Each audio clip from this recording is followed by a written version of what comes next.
Well, did you realize today that there is only one thing that God wants of you? Isn't that encouraging? Just one thing.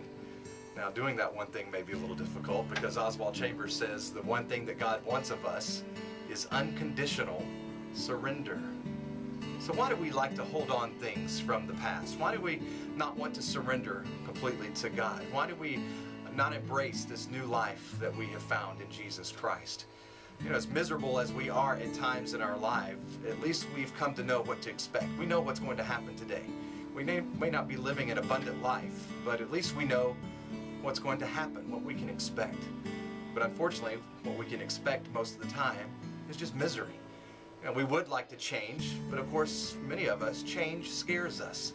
We'd like to learn a new way of doing things, but our flesh has been so conditioned to react and respond in certain ways that it's hard to break that cycle, isn't it? How do you break bad habits?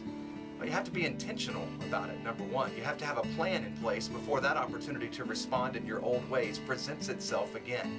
You have to already make up in your mind how you are going to react and respond when that event comes up again in the future. But until we're at the end of ourselves, we will never fully surrender unconditionally to God. There will always be conditions to our surrender because ultimately we don't trust that God knows what He's doing and that His plan for our life is better than ours.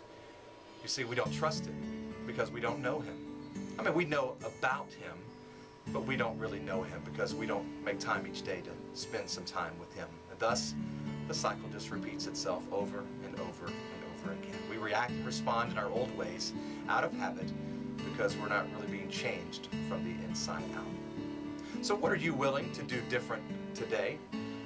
What kind of change can you bring into your life to break this cycle, this pattern of living? A good friend of mine says all the time that nothing changes if nothing changes. So what are you willing to change today on Christ's behalf? As a matter of fact, the Apostle Paul says, on Christ's behalf, I implore you, be reconciled to God.